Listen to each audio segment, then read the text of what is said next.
ideas over here. Now let me tell you, this company has policies and processes in place. They are ISO 27001 compliant. They are one of the first few companies to buy a DMP. One of the first few companies to buy an IRM. Their database is encrypted. They have confidentiality agreements with their vendors. They get audited by a Big 4, Big 5 agency. Right?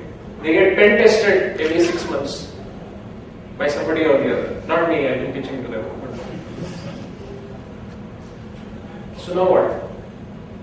Might the agent who is coming to me to fill a form, he might is getting that data and sending to somebody. Or who I would say, because everybody come to me tell. So the point is that somewhere in that chain, there is a systemic problem, right? And that problem exists all over the country. Okay. Now let's look at what that problem is. Question is, in spite of all of this, they have CISOs and security organization structures and what have you. Why is this data not being protected? Okay, but one answer for you. Honestly, nobody gives a damn. I was speaking last week with the CTO of one of the country's largest financial institutions. Okay, not a bank. Bank is different category. And I said, what's your security budget? Because I can recommend you from a Bentley to a Nano in terms of what's available in terms of security. So what's your budget? He said, well, we don't have a budget for security. Right? Which is why we spent 10 years and don't own BMWs. Okay? I said, no problem. But you must have thought of some things that you need to get done. Our regulators don't really require us to protect data. So I have no motive to spend on information security. That's the bottom line. Honestly, companies don't care for your information. If Reliance did this in the US, they would get their butt sued, right, for invasion of privacy. Company A within the group company sharing data with company B, they'd have fines, penalties, right, served on them. They just wouldn't do it. But here it's taken as, well, it happens, right? So point number one is people actually don't give a damn for information security. That's a national issue. That's a corporate issue. Second, even if they do give a damn, right? And who gives a damn? You'll secure your data. Question is, where is this data? Right? So you want to secure customer data. Where is this customer data? Okay? You think one big huge database, Oracle customer database? Sorry? It's on papers, okay, because forms are filled up physically, right? Where else? Where else is this customer data? Let's take the example of a share trading company, because that's where a huge problem exists, right? So in a share trading company, where does customer data exist? Let me tell you. So there is the primary trading system, right? Who are your customers? What are their trading account numbers? What have they bought? What have they sold? That's one. Then there is the customer relationship management system, the CRM system, Talisman or what have you, right? That's customer information right there.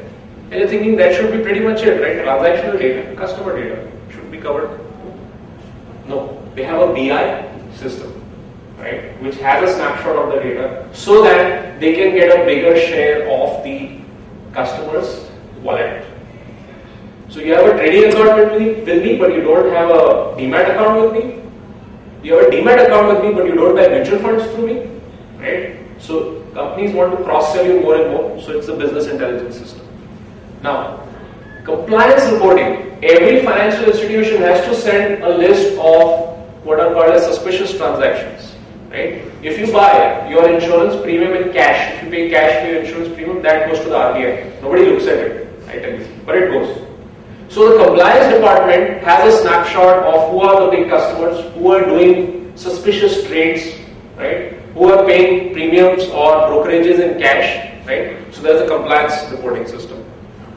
Backups all over the place. The password reset system also connects and has a copy of your customer database, and this is just an inkling of telling you where all it is. Okay, if you go there, you will find at least 20-25 big databases containing customer information. Okay, it's in Excel, of course. It's in flat files, naturally on USBs, and of course with shared folders. Right? So it is basically all over the place because business needs it. right? Because it's a competitive environment, because the Indian economy is at 9% GDP, right? So it's all over the place because that department needs it, this department needs it. Now, this is where all this data is. Who has access to all of this information, right? You thought maybe I'll protect from the agents. Front office, the guy who places the trades. Back office, guys who confirm the trades. IT, naturally. Research, okay, what sort of trends are we seeing? Customer service department, which is typically outsourced to a call center. Okay. Vendors. Here is the number one issue. When it comes to all of you trading shares, most of you, do you know that there is an entity called registrars? Do you know how many registrars India has? Anybody knows how many registrars India has? Take a guess. Wild guess. 2. CAMS, Karvik. So, all trading customer database for the entire nation is with 2 companies. No matter who your trading company, no matter who your broker, who your demat account is with, who your bank account is with, 2 companies hold all of this information. Mutual funds. Do you know how many? So you said mutual fund agents, right? I mean, who are agents? Anybody comes, they use fill up. Fraud agent. But a genuine agent works under a regional company. That regional company works under a national distributor. Do you know how many national distributors there are for mutual funds? Big national distributors. You can set up a distribution agency if you want, but mutual fund, big national distributors, 5. Who hold data for all the major mutual fund companies in India, right? How many back office? 2, right? So what is really happening is that all of this data is shared and concentrated with a select group of companies, right? Banks outsource KYC norms. You know KYC norms, know your customer norms fail in most banks. That's how phishing attacks happen. That's how Nigerians open up bank accounts, right? Who does KYC for most of the banks? It's a limited set of companies that do this, right? And then you've got this painful category of people called direct sales agents. I call them devil's insecurity agents. They care a damn for security. They care a damn for information protection. If he's got your form filled up, he thinks he owns that data. And he will go out in the market and sell it for a price, and that's how your data is getting sold for a price. Now, go back to my previous example. I said 75 rupees for a new record, 150 rupees for a converted record. If I have sold you that data, how do I know whether you converted that customer or not? How do I keep track of that? I've sold you, you could have converted, not have converted. I can't call you up and say, hey, did you convert this or not? So you owe me another 75 rupees. So how is this happening? How is this price set? Who sets this price? Insurance policy, let's say. It's the distribution company. It's the distribution agent, right? So he's got lakhs of records.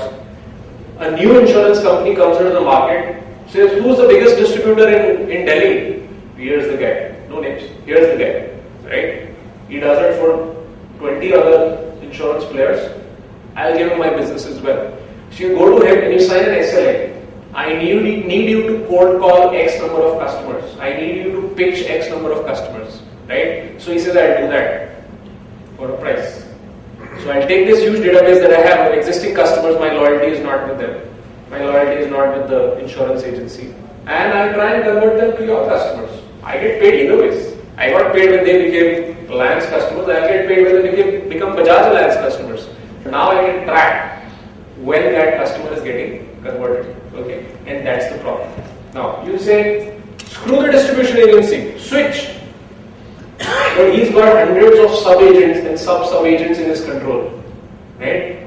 Now if you switch, you're dead. It's like you bought into IBM. Switching, no offense to IBM, but any big vendor, right? Now, switching over your entire network from Cisco to Juniper is not easy. So you stick with Cisco. That's the same core issue right now. Every CISO in the country knows this. Every CTO in the company knows this, country knows this, and they cannot do much about it because there is a huge cost to shift over from this guy who doesn't care a whit about your customer data. Okay, that's the problem. The registrar, I already told you. The settlement guys who actually do the financial transactions, they have data. Finance and accounts in a share trading company has data. Cleaning staff have access to data. Somebody mentioned physical records, right? For all of these large companies, there are stacks and stacks of forms bound with that jute string, okay, and just dumped. God forbid if there's a fire, they're absolutely dead. There is no archiving, right? Maybe there is an electronic document management system where they're scanning and putting it up, but most likely it's just lying stacked up, okay, at a warehouse.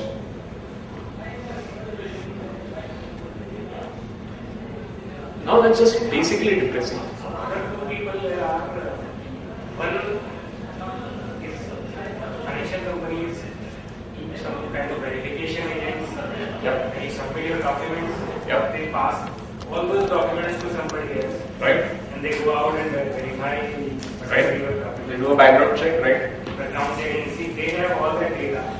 And one company can work for so many, so they can always cross-check. It's not just one company working for so many, it's some companies working for most of them. So they've got data for almost all insurance policy holders in India.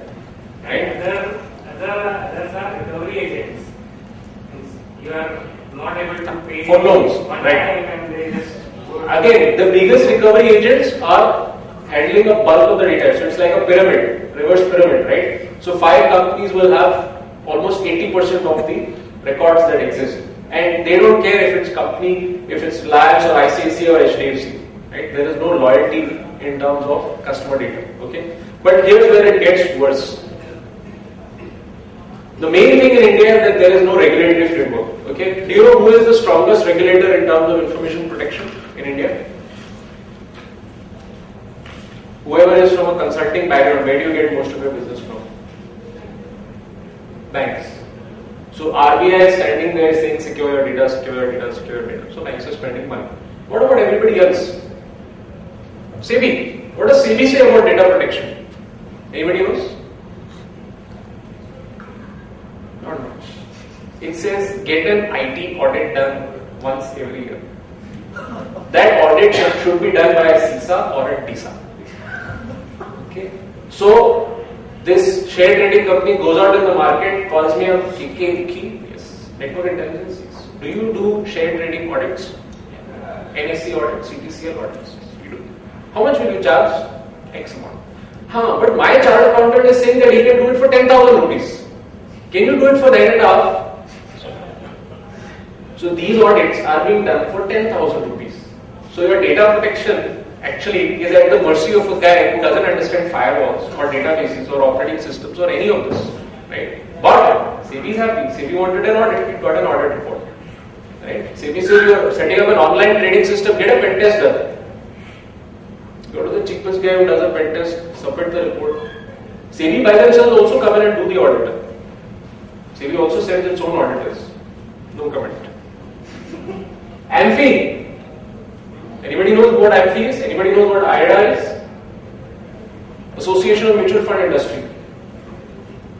Insurance and Regulatory Development Authority. And TRAI we all know, thanks to Mr. Alan. Right? What do each of these say in terms of data protection? We heard TRAI. I never knew that they had a 50 crore fine. Which is it applicable now? Is it enforced now? 50 crore fine? I don't know. This is the regulatory environment that exists within the financial industry only. Okay? What about UID? Any policy, sanctions, regulations for data protection? Healthcare, pharma, FMCG. Every time I buy at Big Bazaar, what is Future Group doing with my data? Retail, government. Government leaking out information, any sanctions, regulations? Never seen anything. Right? So it's not going to get fixed that easily. Number one problem from a government position, we don't have national consciousness of data protection. Okay, we don't care at the top level, bottom level, mid level. The only people who care about information security is guys like us because we earn a living on it. So we stand short data protection, data protection. The government endorses data theft to some extent. The whole BlackBerry controversy was to tap into phones, right? They don't care about DB messages being sent from some guy who's having an affair with somebody else, right? Who cares? It's about invasion of privacy. That's what it was. And the whole business environment in this country is business comes